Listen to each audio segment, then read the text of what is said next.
أعوذ بالله من الشيطان الرجيم بسم الله الرحمن الرحيم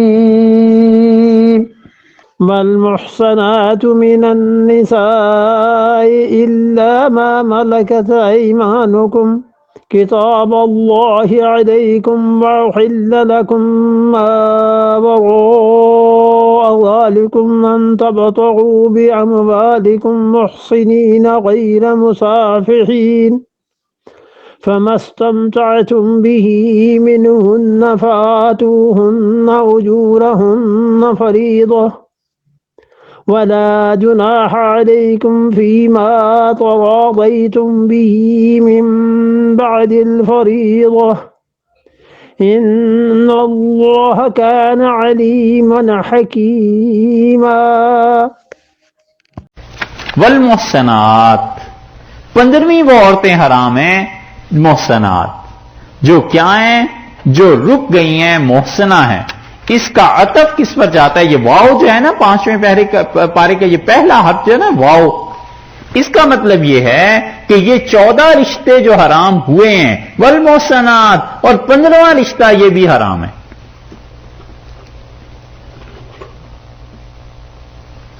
اس کا مطلب یہ ہے کہ وہ 14 رشتے جو حرام ہوئے والمحصنات من النساء، وہ عورتیں جو پہلے سے کسی کے نکاح میں ہیں وہ بھی حرام ہیں.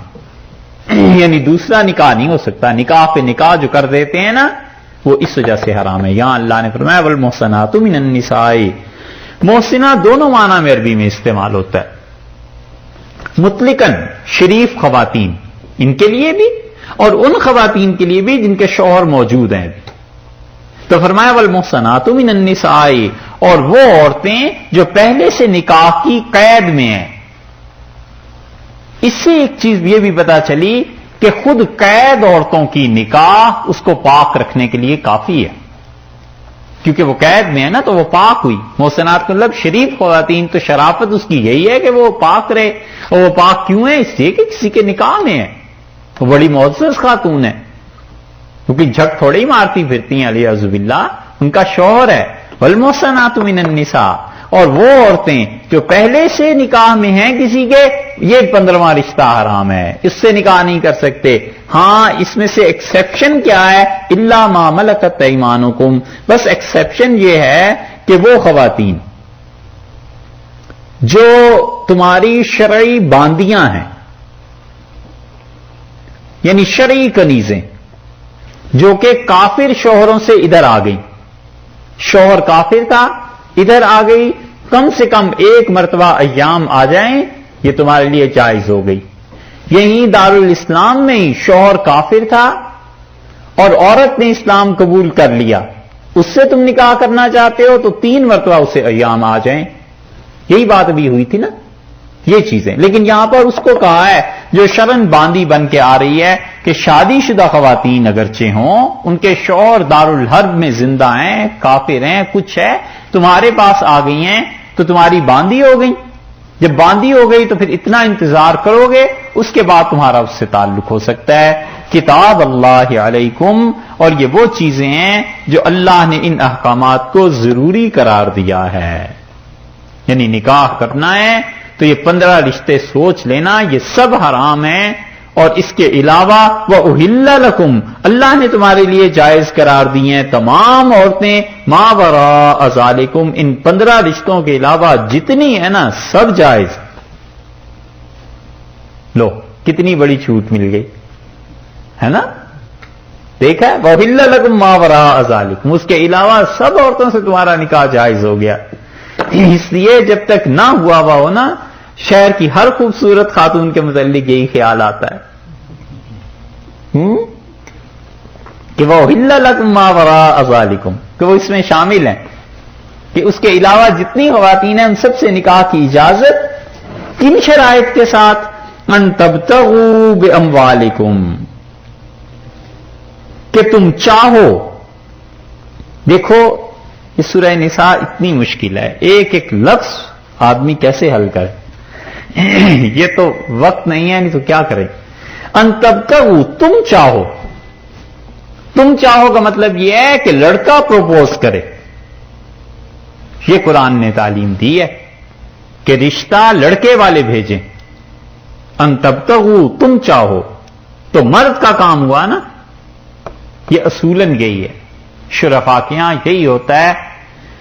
لیکن جب معاشرہ شرافت کا نہ رہے، جیسے اب نہیں رہا، تو بڑی مشکل ہوتی ہے. شرفاء کی بیٹیاں گھروں میں بیٹھی رہ جاتی ہیں بیچاری، اور جو بند سنور کے پھر رہی ہوتی ہیں اور جو لوگوں سے فون اور اس طرح کی حرکتیں کرتی ہیں، ان کو ایک ایک چھوڑ 10 رشتے مل جاتے ہیں. یہی ہے کیا شو آف یا جو بھی اسے کہتے ہوں گے. لیکن جو شرفاء کی بیٹیاں ہیں نا، ان کو ڈھنگ کا رشتہ نہیں ملتا، اور ویسے کتنے ہی رشتے مل جاتے ہیں. ان تبتغوا، تم چاہو، کس کے ذریعے؟ بے اموالکم، پر اپنا مال خرچ کرو. یہ ہے مال کا خرچ کرنا. حق مہر دے ایک، یا مال کا خرچ کرنا اگر باندی ہے تو اس باندی کو پیسے دے کے خرید لے گا، کیونکہ عورتیں بکتی تھیں تو پیسے دے کے خریدے گا تو بھی اس کے لیے درست ہو جائے گی. 2 باتیں ہو گئیں. تیسری چیز محسنین، اور دیکھو نکاح کی قید میں لانے والے بننا. نکاح کی قید میں لانا، غیر مسافرین، اور پانی بہانے والے نہ بننا. سفاح کہتے ہیں عربی میں کسی بھی لیکوڈ کے بہانے کو. اسی لیے قرآن میں آ گیا دم مسفوح، وہ خون جو بہایا جاتا ہے. تو مراد یہ ہے کہ اپنی مستی پورے کرنے والے نہ بننا. اس شرط نے کہ اپنی مستیوں کو پورا کرنے والے نہ بننا، اس کا مطلب یہ ہے کہ نکاح میں وہ عورت رہے گی، متع حرام ہو گیا. کیونکہ متع جو ہوتا ہے وہ کوئی پکا نکاح تھوڑا ہی ہے، وہ تو وقتی طور پر طے کرنا ہے کہ اتنے پیسے اور اتنے وقت کے لیے. تو جب یہ 2 چیزیں طے ہو جائیں، پیسہ بھی طے ہو جائے اور وقت بھی طے ہو جائے، تو پھر اس میں اور الیاذ باللہ زنا میں فرق کیا رہا؟ اس میں دیکھو شاہ عبد القادر صاحب رحمۃ اللہ علیہ نے حاشیہ کیا لکھا ہے. حضرت کے جتنے حواشی ہیں یہاں، وہ ایک سے ایک اچھا حاشیہ. فرمایا ہے یعنی جو عورتیں حرام فرمائیں، جن عورتوں کے متعلق کہا کہ حرام ہیں، ان کے سوا سب حلال ہیں 4 شرط سے. اول یہ کہ طلب کرو، یعنی زبان سے ایجاب و قبول درمیان آوے. حضرت نے تبتغوا کا یہاں فرما دیا ہے کہ ایجاب و قبول یعنی نکاح. دوسرے یہ مال دینا قبول کرو یعنی مہر. تیسرے یہ کہ قید میں لانے کی طرح ہو، مستی نکالنے کی نہ ہو، یعنی ہمیشہ کو وہ عورت اس مرد کی ہو جائے اور اس کے چھوڑے بغیر نہ چھٹے. یعنی مدت کا ذکر نہ آئے کہ مہینے تک یا برس تک، اس سے مہینے تک یا برس تک، مدت کا کوئی ذکر نہیں، بلکہ وہ قید میں لانے والا ہے کہ اس کے چھوڑے بغیر چھٹ نہیں سکتی. جب تک طلاق نہ دے وہ دوسری جگہ نکاح نہیں کر سکتی. اس سے متع حرام ٹھہرا. چوتھی شرط سورہ مائدہ میں فرمائی، اور یہاں بھی لونڈیوں کے نکاح میں آگے فرمائی ہے کہ چھپی یاری نہ ہو، یعنی لوگ شاہدوں، کم سے کم 2 مرد اور 1 مرد 2 عورت. پھر فرمایا جو عورت کام میں آئی، یعنی اس سے تعلقات قائم ہو گئے، اس کا مہر پورا دینا پڑا، یعنی صحبت ہوئی یا خلوت ہوئی. اب کسی طرح مہر نہیں چھوٹتا. اور جب تک کام میں نہیں آئی، صحبت نہیں ہوئی، تو اگر مرد چھوڑے تو آدھا مہر دے، اور اگر عورت کام کرے کہ نکاح ٹوٹ جائے تو سب مہر اتر گیا. پھر فرمایا کہ بعد مہر مقرر کرنے کے جو دونوں اپنی خوشی سے بڑھاویں یا گھٹا دیں وہ بھی معتبر ہے. سمجھے؟ یہ حضرت نے اس پہ حاشیہ لکھا ہے. اللہ نے فرمایا محسنین، اور ان کو نکاح کی قید میں رکھنے والے بننا، غیر مسافرین، اپنی مستیاں پوری کرنے والے نہیں. فمستمتعتم بہ منہن، اور ان عورتوں میں سے جس سے بھی تم فائدہ اٹھاؤ گے، فاتوہن اجورہن، تو انہیں ان کا حق مہر دینا فریضہ، یہ فرض ہے. ولا جناح علیکم، اور کوئی گناہ نہیں ہے تم پہ، فیما تراضیتم بہ من بعد الفریضہ، کہ حق مہر کو مقرر کرنے کے بعد تم جو کچھ بھی اس میں کرنا چاہو، بیوی معاف کرنا چاہے، شوہر اس کو بڑھانا چاہے، 5 کی بجائے 10 لاکھ کر دیا، اللہ نے کہا کوئی پابندی نہیں، کر لو، یہ تمہارے لیے۔ ان اللہ کان علیما حکیما، اللہ علم اور حکمت والا ہے۔ کل پھر اس کو شروع کریں گے جی انشاءاللہ۔ من الشیطان الرجیم، بسم اللہ الرحمن الرحیم۔ 5ویں پارے کے بالکل آغاز سے پہلی آیت کریمہ اور جو کہ سورہ نساء کی 24ویں آیت ہے اس سے اب شروع کرتے ہیں۔ اور کل کی نشست میں یہ آیت کریمہ اگرچہ اس کا کچھ حصہ ہو گیا تھا مگر پھر اسے تھوڑا سا پڑھ لیتے ہیں، اگرچہ وہ تکرار ہی کیوں نہ ہو۔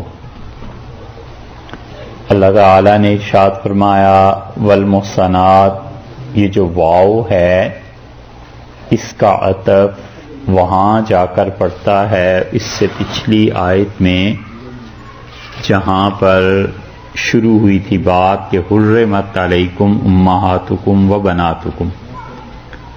یہ جو آخری آیت ہے 4تھے پارے کی، اس آیت کے ساتھ اس کا تعلق ہے کہ تم پر حرام کی گئیں، حرام ہوئی ہیں تمہاری مائیں، بیٹیاں، بہنیں، پھپھیاں، فلاں فلاں فلاں، والمحصنات، اور وہ عورتیں جو پہلے ہی سے کسی کے نکاح میں ہیں تو نکاح پر نکاح کرنا یہ جائز نہیں، وہ بھی حرام ہے۔ یہ مطلب ہوا نا جی اس کا، ٹھیک ہے جی۔ تو 15 رشتے یا 15 قسم کی باتیں یہاں بتا دیں کہ کون کون سی خواتین تمہارے لیے حرام ہیں۔ پھر اس کے بعد یہ جو محصنات ہے، ان محصنات میں اللہ تعالی نے ایکسیپشن دیا کہ ان میں ایک ایکسیپشن بھی ہے، اور وہ استثناء جو ہے وہ ان محصنات سے صرف ان شرعی کنیزوں کا، باندیوں کا ہوا جو کہ کافر شوہر تھے ان کے، اور پھر وہ یہاں آ گئیں جنگ کے بعد، اور مسلمانوں میں جو امیر تھے انہوں نے اسے تقسیم کر دیا، تو ان کے متعلق فرمایا کہ ما ملکت ایمانکم، ان کے مالک تمہارے ہاتھ ہوئے، یعنی جن کے مالک ہو جائیں تمہارے ہاتھ شرعی طور پہ وہ ہیں خواتین، کہ ان کو بھی اللہ نے فرمایا کہ ان سے نکاح ہو سکتا ہے۔ کتاب اللہ علیکم، اور یہ ان احکامات پر عمل کرو، یہ چیزیں جائز ہیں۔ قرآن پاک میں کبھی کبھی بلکہ کئی مرتبہ جو حکم ہوتا ہے اس کا یہ مطلب نہیں ہے کہ یہ کام ضرور کرو، اس کا مطلب صرف اتنا ہوتا ہے کہ اگر یہ کام کرو گے تو گناہ نہیں ہوگا، بس۔ مثلا حج کی جہاں آیات آئی ہیں، اللہ تعالی نے اس کے بعد فرمایا ہے کہ وَإِذَا حَلَلْتُمْ، اور جب تم لوگ احرام کھول دو، فاصطادوا، تو شکار کرو۔ اب شکار کرنے کا یہ مطلب تھوڑا ہی ہے کہ کوئی فرض واجب ہو گیا، اس کا مطلب یہ ہے کہ جو تم پہ پابندیاں لگائی گئی تھیں کہ احرام کی وجہ سے شکار نہیں کر سکتے، اب تم کر سکتے ہو، وہ چیز مباح ہو گئی، جائز ہو گئی۔ تو اس لیے قرآن کے ہر حکم پر یہ سمجھنا کہ اس پہ عمل کرنا کوئی فرض ہے، واجب ہے، حتیٰ کہ مستحب ہے، بہتر ہے، یہ بھی ضروری نہیں۔ بات اتنی ہی ہے کہ جو پابندی تھی وہ اٹھ گئی، بس۔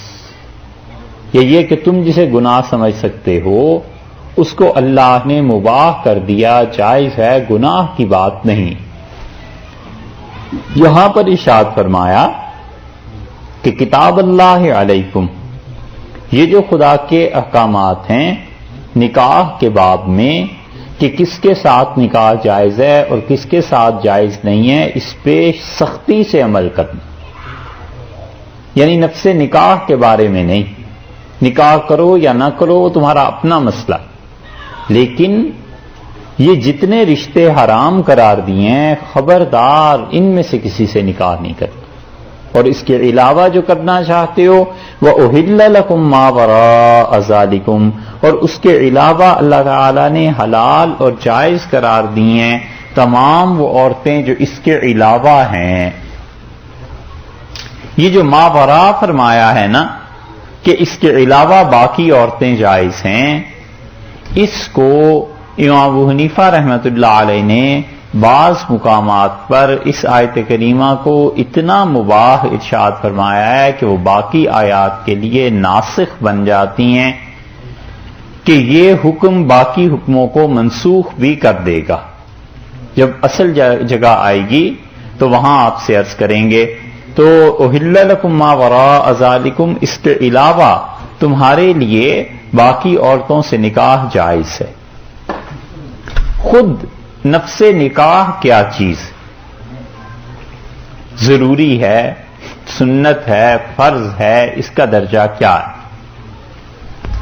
تو فقہا نے، حنفیوں نے خاص طور پہ ہر حال میں نکاح کرنے کو ترجیح دی ہے، کہ وہ کہتے ہیں نکاح بہرحال کر لینا چاہیے، فرض ہے، واجب ہے، سنت ہے، کیا ہے؟ وہ کہتے ہیں ہر آدمی کی اپنی اپنی حالت پہ منحصر ہے، اگر اسے ڈر ہے اس بات کا کہ نکاح کے بغیر زندگی نہیں گزرے گی اور گناہ میں پڑ جائے گا تو اس کے لیے فرض ہے، اور اگر کوئی آدمی یہ نہیں کہتا کہ زندگی گزر سکتی ہے اور اسے گناہ کا خدشہ نہیں ہے تو وہ کہتے ہیں اس کے لیے پھر سنت ہے۔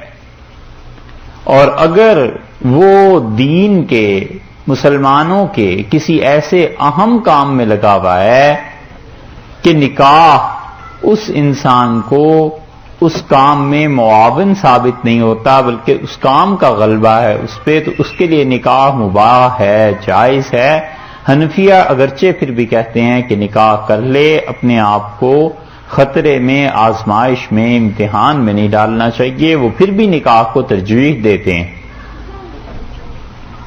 شافعی حضرات نے البتہ لکھا ہے کہ وہ کہتے ہیں دین کا کام افضل ہے نکاح سے، تو اس لیے اگر وہ نکاح نہ کرے کہ بیوی کے حقوق اور یہ چیزیں اس سے پوری نہ ہو سکیں گی تو پھر اس صورت میں نکاح کا نہ کرنا افضل ہے۔ مگر اس میں تو حنفیہ بھی ان کے ساتھ ہیں، کیونکہ وہ بھی کہتے ہیں کہ نکاح کے بعد اگر حقوق کو وہ پورا نہیں کر سکتا تو پھر اسے چاہیے کہ صبر کرے، کیونکہ نکاح فرض ہے یا نہیں ہے وہ باقی حقوق کو بھی تو ادا کرنا فرض ہے، اس لیے وہ اس کو اس پہلو سے سوچتے ہیں اور اس پہ وہ فتویٰ دیتے ہیں۔ تو ارشاد فرمایا ہے کہ ما وراء ذالکم، اس کے علاوہ عورتوں سے تمہارا نکاح جائز ہے، ان تبتغوا باموالکم، اور اس طرح سے کہ تم طلب کرو گے، تبتغوا تم چاہو، تو مطلب یہ ہوا کہ لڑکے والے جو ہیں وہ پروپوزل پیش کریں گے، لڑکے والے جو ہیں وہ نکاح کے لیے پیغام دیں گے، اور ایک شرط ہو گئی۔ دوسری شرط یہ فرمائی کہ بے اموالکم، مال دے کر نکاح کرنا ہے، پیسے ہوں گے، اجرت میں حق مہر ہے اور حق مہر کی وجہ سے نکاح ہوگا اس کے ساتھ۔ تیسری چیز محسنین، نکاح کی قید میں لانے والے بننا۔ محسن احسان، قید، اور محسنات کا لفظ اسی کی مؤنث ہے، اور محسنات میں وہ خواتین بھی ہیں جو نکاح کی قید میں آ گئیں، اور وہ بھی ہیں جو ابھی تک نکاح کی قید میں نہیں ہیں اور نکاح نہیں ہوا لیکن ہیں وہ بنیادی طور پہ پاکیزہ اور شریف خواتین، تو اس لیے ان کے لیے بھی قرآن نے یہ لفظ استعمال کیا، آگے بھی بتاتے ہیں۔ یہاں پر دیکھیں گے تو محسنین کا مطلب یہ ہوا کہ تم ان کو اپنے نکاح کی قید میں لانے والے بنو، ان سے نکاح کرو گے غیر مسافحین، مستی، جوش اور اپنی جوانی کی خواہشات پورے کرنے والے نہیں۔ قرآن نے اس کو کئی جگہ پر ارشاد فرمایا ہے، اور آگے جہاں آتا ہے ایک جگہ وہاں آپ سے عرض کریں گے کہ دیکھیے قرآن نے کتنی سختی سے اس چیز کا حکم دیا ہے کہ جو عورت ہے اس کو نکاح کی قید میں باقاعدہ شرفاء کی طرح بیوی بنا کر رکھنا ہے. یہ تھوڑا ہی ہے، کوئی کھیل تماشا تو نہیں ہے کہ تم نے اپنی خواہشات کو پورا کیا اور بس. اور یہ دلیل ہے اس بات کی کہ نکاح وقتی طور پہ نکاح موقت یا متع یا یہ چیزیں جائز نہیں، کیونکہ وہ ایسی بیوی بنتی ہی نہیں جس کو وراثت میں حصہ ملے، وہ تو ایسی ہے نہیں. اور اگر اس تعلق سے وہ امید سے رہ گئی اور اس کے یہاں اولاد ہو گئی تو اس اولاد کا ذمہ دار کون بنے گا؟ تو اس لیے متع کا رد اسی سے نکل آتا ہے. اور اسی طرح وہ جو پیسے دے رہا ہے وہ پیسے تو حقیقت میں اجرت ہو گئے، اور وہ تو چیز درست نہیں ہے. اسی لیے ساری امت اس بات کی قائل ہے کہ جس نکاح میں بھی وقت کا تعین کیا جائے گا وہ نکاح سرے سے منعقد ہی نہیں ہوگا، ہوگا ہی نہیں. ساری امت اس بات کی قائل ہے، ائمہ اربعہ کا مسلک یہی ہے. اسی لیے شاہ عبد القادر صاحب رحمۃ اللہ علیہ نے اس پر جو حاشیہ لکھا ہے وہ بہت عمدہ بات کہی ہے. وہ بھی حاشیہ بھی پھر پڑھ کے سناتے ہیں. اور اس کے بعد ارشاد فرمایا کہ فَمَسْتَمْتَعْتُمْ بِهِ مِنْهُنَّ، اور ان عورتوں سے جن سے تم فائدہ اٹھاؤ. مستمتعتم، اس سے انہوں نے متع ثابت کیا ہے کہ ان عورتوں میں سے جس سے متع کرو. اور ہم کہتے ہیں کہ اگر متع کا یہی مطلب ہوا تو پھر یہ پیچھے اتنی شرطیں لگانے کی کیا ضرورت تھی؟ ایک تو پیسے کا دینا، دوسرے نکاح کی قید میں رکھنا، ایسی قید کہ اگر تم نہ توڑو تو وہ ٹوٹ ہی نہ سکے، طلاق ہے نا. اور تیسرے اس سے مقصد اولاد کا حصول ہے، بیوی ہے، زندگی کا اطمینان ہے، یہ چیزیں ہیں. محض خواہشات کی تسکین تھوڑا ہی ہے. یہ سب جو پیچھے شرطیں لگائی ہیں، پھر اس کا کیا مقصد رہ جاتا ہے کہ اگر صرف متع ہی کرنا ہے تو بس پھر تو اجرت اور وقت دونوں چیزیں طے ہو گئیں. اور والعیاذ باللہ اگر اجرت اور وقت طے کر کے یہ کام کر لیا جائے تو پھر نفس زنا میں اور اس میں فرق کیا رہ گیا؟ اس میں بھی تو اجرت ہی ہے اور وقت ہے، بس اس کو طے کر لیں گے تو ٹھیک ہو جائے گا، وہی چیز وہاں ہو گئی. تو والعیاذ باللہ یہ ایسی چیز ہے جس کو ان لوگوں نے دین میں ایک طرح سے تحریف کر کے اسے درست قرار دے رکھا ہے. جب اجماع ہو گیا امت کا اس پہ اور صحابہ کرام رضی اللہ عنہم کے سامنے فیصلہ ہو گیا، اور عبداللہ ابن عباس رضی اللہ عنہ جو فتویٰ دیتے تھے اباحت کا، متع کے جائز ہونے کا، اس پہ عمر رضی اللہ عنہ نے انہیں سمجھایا اور پھر ان کا رجوع بھی ہو گیا، تو اب کون سی ایسی چیز باقی رہ جاتی؟ شاذ اقوال وہ ہر جگہ ہی مل جاتے ہیں. اگر شاذ اقوال پہ دین کی بنیاد رکھی جائے، شاذ اقوال کا مطلب یہ ہے کہ جن چیزوں پہ فتویٰ کوئی نہیں دیتا، اور ہر زمانے میں کوئی نہ کوئی مفتی ایسی ایک بات کہہ ہی دیتا ہے جس پہ فتویٰ کوئی نہیں دیتا، اور وہ ان کی اپنی ذاتی رائے ہوتی ہے، تو وہ باقی لوگوں کے لیے ماننا تھوڑی ضروری ہو جاتی. ابراہیم نخعی رحمۃ اللہ علیہ کتنے بڑے آدمی تھے، تابعی تھے، صاحب فتویٰ تھے. امام ابو حنیفہ رحمۃ اللہ علیہ کے دادا استاد، حنفی فقہ میں ہزاروں فتوے، ہزاروں انہی کے فتوے کے مطابق ہیں. انہوں نے ایک جگہ فتویٰ دے دیا کہ ان آیات کے مطابق 4 عورتوں سے زیادہ نکاح جائز ہے. کسی نے نہیں مانا، وہی 2 2 3 3 4 4، کسی نے نہیں مانا. اور ابراہیم نخعی رحمۃ اللہ علیہ کے قول پہ ہمارے جو حنفی فقی اور محدث تھے، یہ ابن حمام رحمۃ اللہ علیہ، انہوں نے صاف لکھا کہ ان کا فتویٰ ٹھیک نہیں ہے. تو شاذ اقوال ڈھونڈنا، کہ کہیں کوئی قول مل جائے کسی فقہ میں کسی مفتی نے جائز قرار دیا ہو، اگر اس طرح کرنے لگے گا تو دین کھیل بن جائے گا، پھر کوئی چیز حرام نہیں رہتی، کوئی چیز ناجائز نہیں رہتی۔ شراب بھی جائز ہو جائے گی، یہ زنا بھی جائز ہو جائے گا، چوری بھی جائز ہو جائے گی، حتیٰ کہ علیہ باللہ خدا کے ساتھ شرک بھی جائز ہو جائے گا کہ ٹھیک ہے تم نے حالات کو دیکھا اور مجبور ہو گئے، شرک کر لیا، بعد میں ایمان لے آئے، کوئی حرج نہیں، کوئی چیز ناجائز نہیں رہ جاتی۔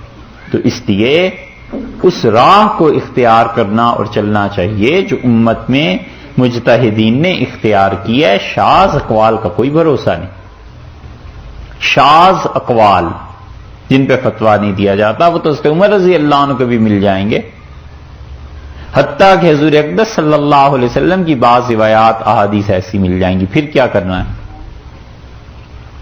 حضرت صلی اللہ علیہ وسلم نے ایک مسئلے میں فیصلہ فرمایا، مسلم میں آتا ہے، اور آپ نے کہا ایک خاتون سے اپنی اہلیہ سے کہا، لوگوں میں فیصلہ فرمایا کہ یہ اس کے بھائی ہیں، اور جب گھر تشریف لائے تو آپ نے فرمایا اس لڑکے سے پردہ کرنا۔ تو اب اگر کوئی آدمی یہ کہے کہ قاضی کا فیصلہ کورٹ کا وہ الگ ہوتا ہے اور نجی فیصلے الگ ہو جانے چاہیے، اور یہ اس کی دلیل ہے، تو پھر جو مرضی کرتا رہے، سارے قانون کو کھیل بنا لے۔ رسول اللہ صلی اللہ علیہ وسلم نے فتویٰ یہ دیا کہ وہ بچہ جہاں پیدا ہوا ہے انہی کا ہے، اور تقویٰ کی بات یہ ارشاد فرمائی اپنی اہلیہ سے کہ اس سے پردہ کرنا کیونکہ اس کا نسب درست نہیں ہے۔ تو شاذ اقوال کئی مرتبہ اس قسم کے بھی ہوتے ہیں کہ بعض بزرگ جو ہیں وہ کبھی فتویٰ دے دیتے ہیں تقویٰ کی بنیاد پر، تو وہاں پر اتنی تنگی نہیں ہو جاتی شریعت کے مسائل میں، یہ سب چیزیں سوچنی پڑتی ہیں۔ تو اس لیے متع کو جو یہاں سے انہوں نے جائز قرار دیا ہے، باقی پوری امت میں سے کوئی قرآن پاک سے یہ نہیں سمجھا، اور اسی لیے جن حضرات نے اہل سنت والجماعت میں سے بھی متع کے جواز کا لکھا ہے، ہم یہ نہیں کہتے کہ جواز کا نہیں لکھا، لکھا ہے، لیکن ان کی بات پہ فتویٰ نہیں۔ اسی سے یہ بات یاد رکھیے گا، بہت سے لوگ جب فقہ کا مذاق اڑاتے ہیں، کہتے ہیں جی حنفی فقہ میں تو یہ مسئلہ آیا ہے، یہ مسئلہ آیا ہے، یہ مسئلہ آیا ہے، ان سے پوچھیں کہ کیا اس پہ کوئی فتویٰ بھی دیتا ہے یا کسی آدمی کی ذاتی رائے تھی؟ اس پہ آ کے پھر چپ ہو جاتے ہیں۔ تو احناف ان چیزوں پہ فتویٰ نہیں دیتے۔ مثلا ایک چھوٹی سی مثال دے کے پھر آگے چلتے ہیں۔ ایک ٹوٹکا تھا، ٹوٹکا سمجھتے ہیں؟ ایسے ہی ایک بات تھی کہ کسی انسان کو نکسیر پھوٹ پڑے، ناک سے خون بہنے لگے اور بہت زیادہ بہے، تو وہ کیا کرے؟ مرنے کا خطرہ ہو جائے۔ تو کسی نے کہا کہ اس کی جان بچانے کو اس کی پیشانی پہ نکسیر کے خون سے فاتحہ لکھ دو تو بچ جائے گا۔ کیا ہوگا کسی نے تجربہ، بچ گیا ہوگا۔ مفتی سے جا کے پوچھا تو انہوں نے کہا کہ اگر جان بچانے کے لیے یہ کرو تو یہ جائز کہ مرے تو نہ۔ اب وہ فتویٰ آ گیا کتاب میں کہ جی فلاں مفتی نے یہ فتویٰ دیا تھا۔ اب اس کو کوئی لے آئے اور وہ کہے کہ تم حنفی ہو اور تم تو قرآن پاک کو ناپاک خون لکھنے سے بھی جائز قرار دیتے ہو، تو اب کیا جواب دیں سوائے اس کے کہ بھائی کسی زمانے میں یہ بات ہوئی ہوگی، کسی نے فتویٰ دے دیا ہے، تو اس کا یہ مطلب تھوڑی ہے کہ فتویٰ اس بات پہ ہے، ایک ٹوٹکا ہے، کسی کی جان کو بچانے کے لیے ایک چیز لکھی گئی ہے، یہ ضروری نہیں ہے کہ اس پہ عمل بھی کرنا ہے یا یہ صحیح ہے۔ اس طرح کی چیزیں لوگ لے آتے ہیں کسی کے بھی دین مذہب سے۔ ہندو ہیں، وہ مسلمانوں کے دین سے ایسی چیزیں نکال لائیں گے، مسلمان ہندوؤں کے دین سے ایسی چیزیں نکال لائیں گے۔ یہ صرف مناظرے ہیں اور آپس کی باتیں ہیں۔ حق چیز وہ ہے جس چیز پہ لوگ عمل کر رہے ہوتے ہیں، باقاعدہ فتویٰ ہوا کرتا ہے، زمانے کے اچھے اچھے معتدل اور متقی علماء جس کو کہتے ہیں، وہ دیکھنی چاہیے کہ کیا چیز ہے۔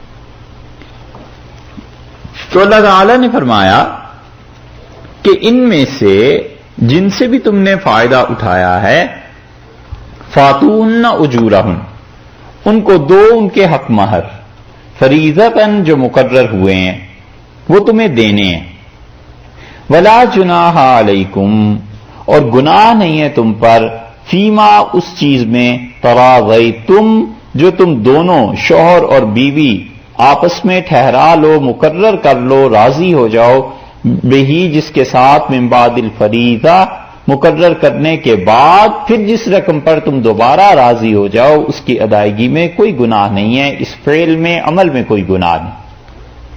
مثلا طے کر لیا میاں بیوی نے کہ حق مہر 10,000 ہے، شوہر سے بیوی کہتی ہے کہ اسے بڑھا دیں، تھوڑا ہے، اور شوہر راضی ہو گیا، اللہ نے کہا کوئی حرج نہیں ہے، ولا جناح علیکم، کوئی گناہ کی بات نہیں ہے، نہ اس کا تقاضا گناہ کی بات ہے اور نہ تمہارا 10 سے 20,000 دینا گناہ کی بات ہے، دونوں درست۔ حق مہر طے ہو گیا تھا، اور طے ہونے کے بعد اس نے درخواست کی کہ آپ معاف کر دیں، اس نے کہا میں معاف کر دیتی ہوں، اس نے کہا کم کر دیں، بہت زیادہ ہے، میں فی الحال ادا نہیں کر سکتا، قسطوں میں کر دیں، جو چیز بھی طے پا گئی، اللہ نے فرمایا کوئی گناہ نہیں ہے، اس پہ تم دوبارہ غور کر سکتے ہو، نظر ثانی ہو سکتی ہے، اس پہ چھوٹ دے دی نا، رعایت دے دی۔ ان اللہ کان علیما حکیما، حتیٰ کہ اگر 2 مرتبہ حق مہر کرنے کے لیے طے ہو جائے تو 2 مرتبہ شوہر کو دینا پڑے گا۔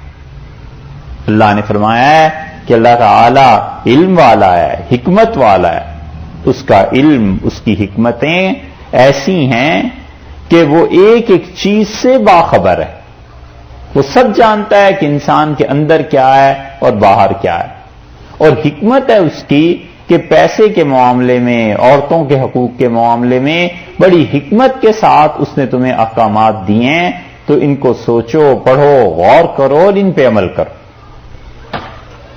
اس پہ حضرت نے حاشیہ جو لکھا ہے شاہ عبد القادر صاحب رحمۃ اللہ علیہ نے، وہ حاشیہ بڑا جامع، مختصر بھی ہے، لیکن اس میں بڑی جامعیت، کئی 100 صفحات پڑھنے کے بعد جو نتیجے پہ کوئی پہنچتا ہے نا، حضرت نے ایک فقرے میں اس کو منضبط کر دیا ہے، ضبط کر دیا ہے۔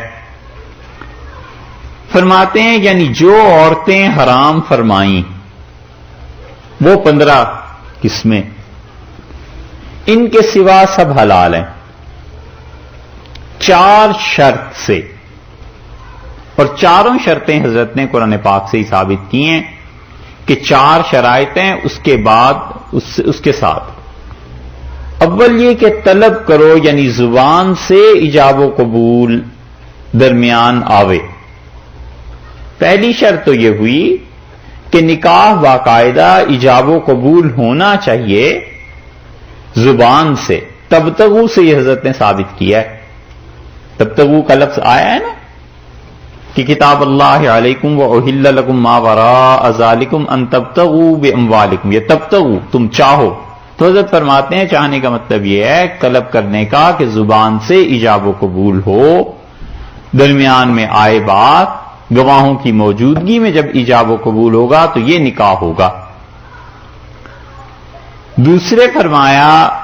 دوسرے یہ کہ مال دینا قبول کرو، یعنی مہر، بے اموالکم، یہ آ گئی نا مال کی شرط، پیسے دینے ہیں، اگر پیسے نہیں دے گا تو نکاح ہو جائے گا، لیکن بعد میں پھر پیسے دینے پڑیں گے، یا تو اس لڑکی کا خاندانی مہر دیکھ لیا جائے جو اس کے ددھیال کی طرف سے ہے، اور یا پھر جو لڑکی کے ساتھ طے ہوتا ہے، یہ 2 چیزیں ہو گئیں یہاں پہ۔ تیسرے یہ کہ قید میں لانے کی طرح ہو، مستی نکالنے کی نہ ہو، یعنی ہمیشہ کو وہ عورت اس مرد کی ہو جاوے۔ محسنین سے حضرت نے یہ ثابت کیا کہ نکاح کی قید میں آنی چاہیے، اس کے چھوڑے بغیر نہ چھٹے، یعنی مدت کا ذکر نہ آوے کہ مہینے تک یا برس تک، اس سے متاع حرام ٹھہرا۔ دیکھا یہ ہے جس زمانے میں دہلی میں حضرت تھے، اتنا غلبہ ہو گیا تھا ان چیزوں کا کہ ذرا سا بھی جس کا بس چلتا تھا وہ متع شروع کر دیتے تھے. اور لائسنس جو ان بازاروں کے اور ان کرتوتوں کے لیے انگریزوں نے دیے تھے، وہ لائسنس ہندوستان میں مذہب کی بنیاد پہ لیے گئے تھے کہ عورتوں نے جا کے اقرار کیا کہ ہمارا مذہب ہمیں اس کی اجازت دیتا ہے متع کی، تو ہمیں آپ لائسنس دے دیں اور باقاعدہ اس کو قانونی تحفظ مل جائے. یہ چیزیں قائم ہو گئی، ہوتی پہلے بھی تھیں، یہ نہیں ہم کہتے کہ نہیں تھیں، مگر جو چیز قانونی تحفظ کے تحت آئی وہ اس وجہ سے آئی ہے. اب تک جتنی خواتین ایسا پیشہ کرتی ہیں ان کے باقاعدہ لائسنس اور نمبر اور یہ چیزیں ہوتی ہیں اور حکومت اس سے ٹیکس وصول کرتی ہے. یہاں کا تو معلوم نہیں کیا ہوتا ہوگا علیہ باللہ، مگر یہ کہ ہمارے ممالک میں وہ چاہے نام کا ہی ٹیکس ہو کچھ ہو لیکن اس کے کاغذات ہوتے ہیں. تو جنہوں نے دلی میں اس وقت انگریزوں سے یہ رعایتیں طلب کی تھیں ان سب کو بنیادی طور پہ کس مذہب سے ہو سکتا تھا؟ تو انہوں نے اس مذہب کو قبول کیا، یا جو پہلے سے تھی انہوں نے جا کر حکومت کو بتایا، انگریزوں کو کیا خبر کہ سنی کیا اور شیعہ کیا اور کیا چیز ہے. انہوں نے کہا تمہارے مذہب میں مذہب کا کام ہے، ٹھیک ہے لے لو لائسنس. یہ ہے قانونی تحفظ. دلی میں یہ تباہی مچی ہوئی تھی اور بہت زیادہ اتنا اثر تھا شیعت کا. کبھی آپ ہندوستان کی تاریخ پڑھیں تو آپ کو اندازہ ہوگا کہ 18ویں صدی کے آغاز سے اورنگزیب رحمت اللہ علیہ کے انتقال کے فوراً بعد یہ جو تباہی آئی ہے اس میں بہت بڑا ہاتھ اس طبقے کا بھی تھا کہ انہوں نے دہلی میں کیا پورے ہندوستان میں دین کے نام پہ ایسی ایسی چیزیں شروع کر دیں جو سرے سے مسلمان کرتے ہی نہیں تھے. اور ان میں سے ایک چیز یہ بھی تھی، اتنا اثر ہو گیا تھا شیعت کا، اتنا غلبہ ہو گیا تھا کہ اس کی وجہ سے جو تباہیاں پھیلی ہیں اتنی مثالیں ہیں کیا آپ کے سامنے پیش کریں. شاہ عبدالعزیز صاحب محدث دہلوی رحمت اللہ علیہ جیسے آدمی جب انہوں نے تحفہ اثنا عشریہ لکھی ہے تو کتابیں تو پرنٹ نہیں ہوتی تھیں اس وقت، تو ہاتھ سے قلمی نسخے ہی بنتے تھے. وہ اس کے مقدمے میں اپنا اصل نام نہیں لکھ سکے، انہوں نے غلام حلیم لکھا ہے تاکہ بچائیں اپنے آپ کو، وگرنہ شیعہ قتل کر دیتے تھے. یہ مرزا مظہر جانے جانا رحمت اللہ علیہ جو اتنے بڑے آدمی تھے، یہ جو شہید ہوئے ہیں یہ اسی کا ایک شاخسانہ تھا. اس لیے دنیا میں باطنیوں کو، اہل تشیع کو جب بھی غلبہ ملا ہے بغیر کسی تعصب کے، صرف تاریخ آپ اٹھا لیں، جب بھی انہیں غلبہ ملا ہے انہوں نے دو کام ضرور کیے ہیں اور یہ اب تک چلے آ رہے ہیں. ایک علماء کو قتل کرنا اور ایک اگر حکومت کہیں مل گئی ہے تو بیت اللہ کو چھیڑنا، بیت اللہ کی عزت میں حرف آ جائے. یہ دو کام کرتے آئے ہیں. اور جب انقلاب آیا تھا خمینی کا، ان چیزوں کا، تو ہم اس وقت بھی سوچتے تھے، اگرچہ عمر تھوڑی تھی مگر سوچتے تھے کہ یہ اب کیا ہوگا. اور جب سعودیہ میں وہ چیزیں ہوئیں نا، ہنگامے، اور انہوں نے ان لوگوں کو نکالا اور مارا اور یہ چیزیں، تو اندازہ ہوا کہ یہ اب بات پوری ہوئی ہے. یہ دو چیزیں ہمیشہ سے، علماء کا قتل اور یہ، اور اتنا علماء کا قتل باطنیوں میں بڑھ گیا. خراسان میں لوگ آپس میں بات کرتے تھے کہ کوئی عصر کے وقت تک اگر گھر نہیں نہ پہنچا تو اس کا جنازہ پڑھ، وہ کہتے کسی نے مار دیا ہوگا. اور نظام رحمت اللہ علیہ توسی اتنے مدبر، اتنا کام کا آدمی، عالم اسلام کی چنی ہوئی شخصیت، وہ ان کی نظر ہو گیا. اور دہلی میں، ہندوستان میں اتنا غلبہ ہو گیا اس کا کہ کوئی آدمی کام نہیں کر سکتا. مرزا مظہر جانے جانا رحمت اللہ علیہ شہید ہو گئے، اور کتنی چیزیں. ان چاروں بھائیوں کا یہ حال تھا، شاہ عبد القادر، شاہ عبد العزیز، شاہ رفیع الدین اور شاہ عبد الغنی صاحب رحمت اللہ علیہم کا، کہ جب یہ چیزیں بڑھی ہیں، متع بڑھ گیا، دین کی پابندی اٹھ گئی، ملنگ پیدا ہو گئے، محرم کے نام پہ جلوس نکلتے تھے ہمیشہ، تو پھر سارا سال ہی جلوس نکلنے لگے. پھر بہت سے پیرزادے ایسے تھے جو ان کے ساتھ مل گئے، کیونکہ پابندی تو کوئی کرنی نہیں تھی نا، اور خرافات جو مرضی بکیں، ایسی ایسی خرافات، ایسی ایسی گالیاں خدا کے لیے الیاذ باللہ یہ بکتے تھے. تاریخ پڑھ کے آدمی سوچتا ہے کہ یا اللہ یہ کیا مصیبت آ گئی ہوگی اس وقت مسلمانوں پہ، اور دلی میں اور حضرت کے سامنے ہو رہا ہے. وہ بات اتنی تھی کہ شیعت میں چونکہ مذہب کی کوئی پابندی تھی نہیں. اب بھی آپ دیکھیں ہمارے اس دور میں بھی خانقاہوں میں مجاوروں کو دیکھ لیں، کئی لوگوں کو دیکھ لیں، ان میں اکثریت ایسی ہے جو چرس بھنگ یہ سب کچھ کرتے ہیں اور کوئی خدا کا خوف نہیں ہوتا، اور مسلکن ان سے پوچھو کہ کیا ہو تو وہ کہتے ہیں کہ بس ہم تو علی کے بندے ہیں رضی اللہ عنہ، اور نعرے بھی ایسے ہی لگاتے ہیں. اس کی ایک بات یہ ہے کہ شاہ عبد القادر صاحب رحمت اللہ علیہ ترجمہ کرتے تھے نا، شاہ عبد العزیز صاحب رحمت اللہ علیہ پڑھاتے تھے، تو یہ ملنگ آ جاتے تھے اور آ کے صاف لفظ اردو میں یہی فقرہ بولتے تھے، کہتے تھے رنڈی رکھی ہوئی ہے اور شراب پئیں گے، پیسے دے دو. شاہ عبد العزیز صاحب رحمت اللہ علیہ اور شاہ رفیع الدین صاحب رحمت اللہ علیہ اپنی عزت بچانے کو پیسے دے دیتے تھے. اور شاہ عبد القادر صاحب رحمت اللہ علیہ کے پاس جب آتے تھے تو یہ اتنے متقی آدمی تھے، اور جو آتے تھے مانگنے سب کو حضرت کی عادت کا بھی پتا تھا، تو حضرت چپ ہو جاتے تھے، وہ بھی بیٹھا رہتا تھا. اور کچھ دیر کے بعد حضرت کہتے تھے یہ پیسے آپ کے بچوں کے لیے دیتا ہوں، ان کے لیے کچھ لے جانا. یہ تقویٰ تھا کہ نیت کرتے تھے اس کے بچوں ہی کی، پھر اسے پیسے دے دیتے تھے. شاہ عبد العزیز صاحب رحمت اللہ علیہ کے پاس ایک آیا، پیسے اس نے لینے تھے، نیا نیا تھا.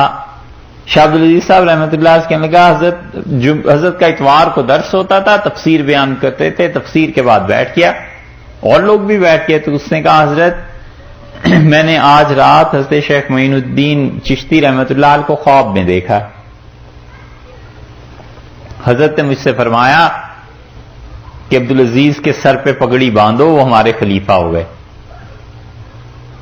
شاہ عبدالعزیز صاحب رحمت اللہ نے بالکل خاموشی سے اپنی پگڑی اتاری اور سر آگے کر دیا. وہ پگڑی لے کے آیا ہوا تھا، اس نے باندھ دی. اب حضرت چپ ہو گئے. کافی دیر جب گزر گئی تو اس نے کہا حضرت کچھ انائے تو. پیسے ٹھگنے کا یہ بھی ایک طریقہ ڈھنگ تھا. جس خانقاہ پہ گئے کوئی آدمی مل گیا، اس کی دستار بندی کر دی کہ آج رات یہ خواب دیکھا ہے، پیسے نکالو. شاہ عبدالعزیز صاحب رحمت اللہ نے فرمایا کہ حضرت نے آپ کو حکم دیا تھا، آپ نے پورا کر دیا. جس دن ہمیں خواب میں آ کے کہیں گے ہم بھی پیسے پیش کر دیں گے. یہ روز کے تماشے تھے. اور اس میں یہ مغلوں کا جو خاندان تھا یہ گر گیا تھا. اورنگزیب کے بعد جو تباہیاں آئی ہیں ان میں یہ مغل خانوادہ جو تھا یہ اس میں گر گیا تھا، اور بڑے بڑے شہزادے شیعت کا شکار ہو گئے تھے. مذہب کے طور پہ انہوں نے اسے اپنا لیا تھا، اور اس کا نتیجہ یہ نکلا ہے کہ یہ فرقہ بالکل غالب آ گیا. اور وہ جو فربودے تھے نا، کام انہوں نے بگاڑا. فربودوں کا سنا ہے؟ فربودے ہیں؟ واقعی نہیں سنا؟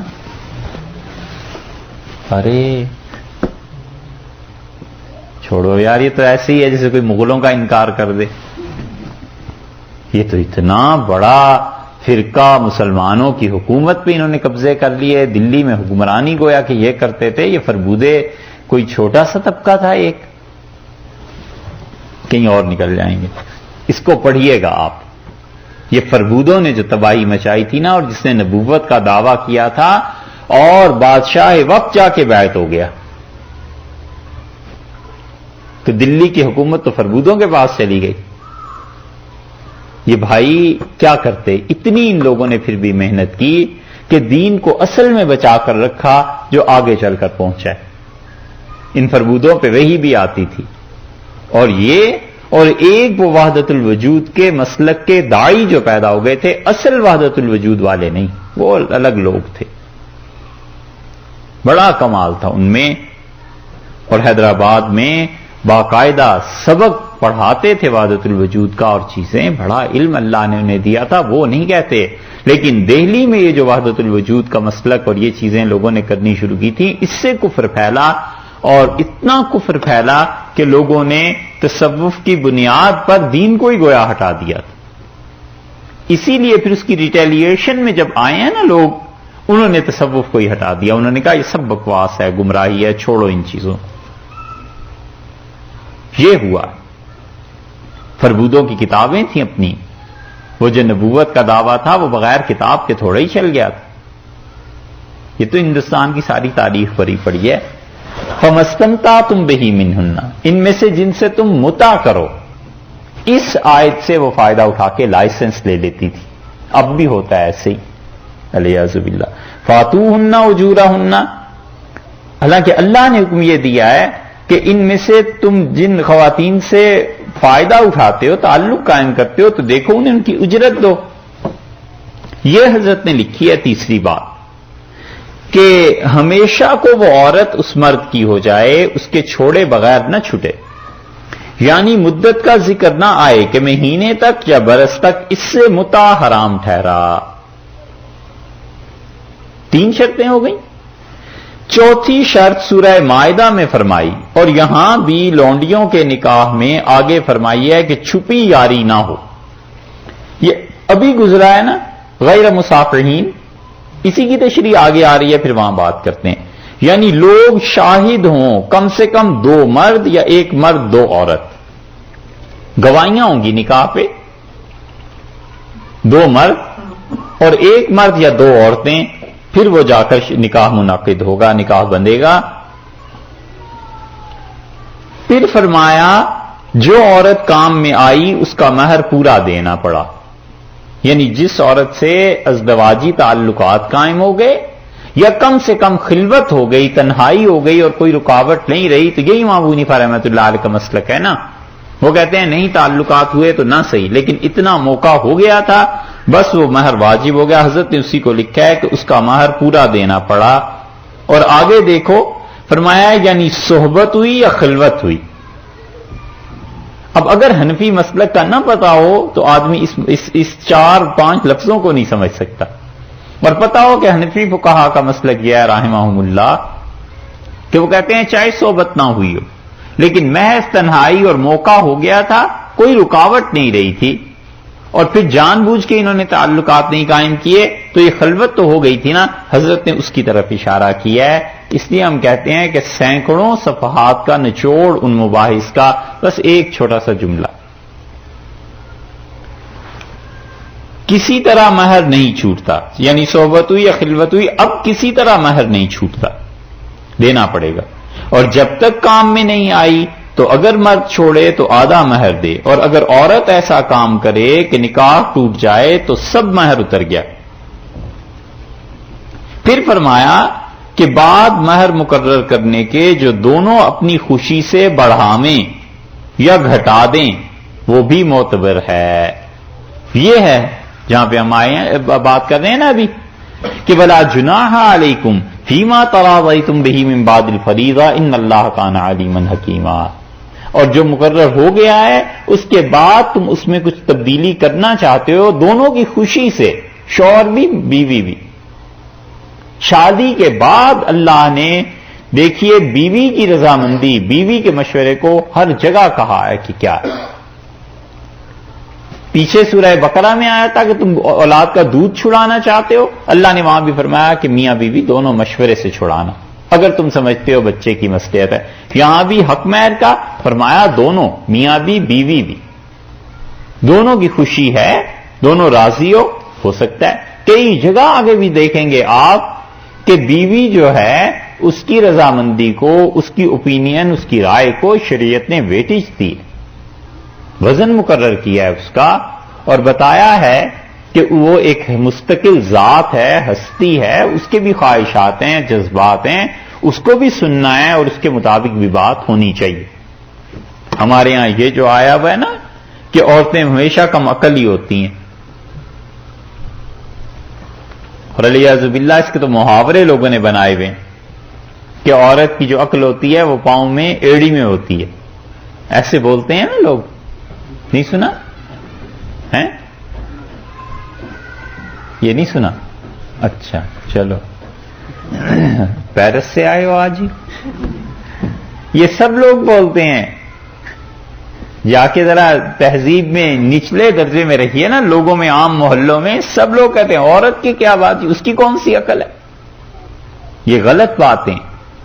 حضور اقدس صلی اللہ علیہ وسلم نے حدیبیہ کے دن عورت ہی سے مشورہ کیا تھا اتنی بڑی بات میں کہ آپ اپنے خیمے میں تشریف لائے اور آپ نے کہا میں نے معاہدہ کر لیا، اور کیا ہو گیا انہیں، نہ احرام اتارتے ہیں نہ جانور کو ذبح کر رہے ہیں، جانوروں کو جب میں نے کہہ دیا تو پھر یہ کیوں نہیں ایسے کر رہے؟ تو ام المومنین ام سلمہ رضی اللہ عنہا نے مشورہ دیا، انہوں نے کہا کہ آپ یہ چاہتے ہیں کہ احرام اتر جائیں اور جانور ذبح ہوں؟ فرمایا ہاں۔ انہوں نے کہا کچھ نہ کہیے کسی سے، اور آپ جا کے اپنے جانور کو ذبح کر دیجیے۔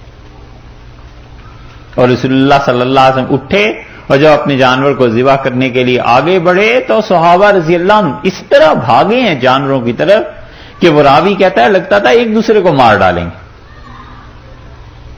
یہ ام المومنین رضی اللہ عنہا کا مشورہ تھا، اور اسی وجہ سے اس پہ محدثین کہتے ہیں کہ بہت سی چیزیں ایسی ہیں جن میں اپنے گھر والوں سے، اہلیہ سے مشورہ لینا مستحب ہے، جائز کیا اس سے بھی بڑھ کے ایک درجہ ہے۔